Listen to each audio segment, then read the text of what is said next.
Storm Tracker 9 weather with Chief Meteorologist Justin Stapleton.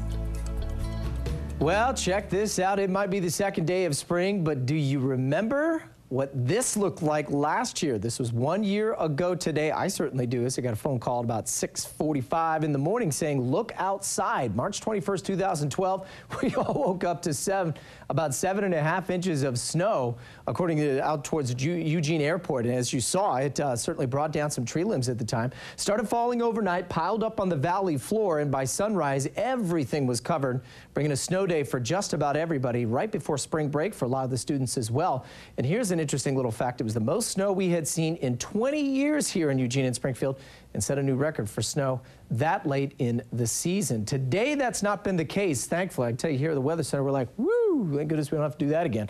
But the dynamics last year were a little different. We still had the cold air that was firing through, but we had a front, and that's extremely important because that serves as a triggering mechanism for the real heavy bursts of showers. And that front, unfortunately, laid right on top of the southern Willamette Valley and stalled out.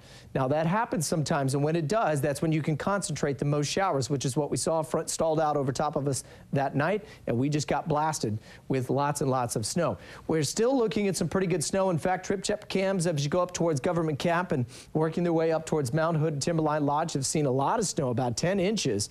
In fact, we've also had a couple of inches of new snow along Highway 20, and this is what it looks like on the visual satellite. So some breaks within the clouds, but still a very cold, unstable air mass that continues to spill in across much of western Oregon. And as you might expect, that has kept the temperatures very unspring-like around here. 34 out towards Blue River. How about low 20s as you get on top of Willamette Pass? Mid 40s here in Eugene, low 40s in Corvallis and Cottage Grove, 45 in Roseburg, mid 40s along the coast. And as I mentioned before we went to break, there's a possibility that we could have had a funnel cloud just east of Vancouver. We're kind of working on some details right now, trying to fact check that with the National Weather Service office up in Portland, but would not shock me with the unstable atmosphere we have. Now, overnight tonight, I'm going to keep everybody just a bit above freezing, right around 32 degrees in Corvallis, out towards Coos Bay, North Bend, central south coast, upper 30s, but some drizzle with the enhanced cloud cover that'll move in. Snow lines are going to remain quite low, around 1,500 feet. Now, the good news is we'll slowly start to dry out as we head towards tomorrow, and as we go into the weekend,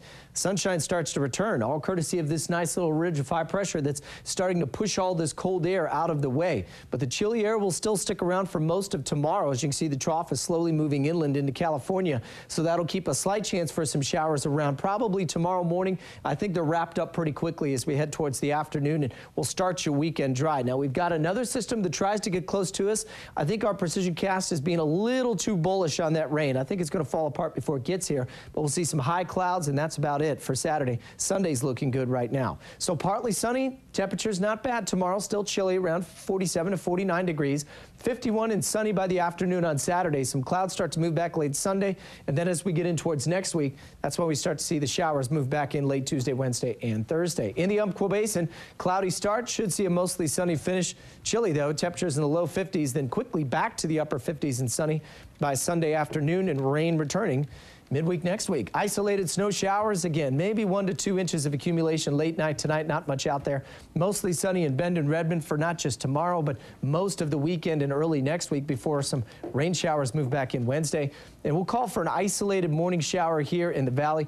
Still quite chilly, guys. We should be in the upper 50s, and we won't be anywhere close to that until we get in towards, I'd say, Sunday or Monday. But we'll certainly see the weather kind of quiet down from what we've got out there right now for both Saturday and Sunday. Sounds good. Thanks, Justin. You bet.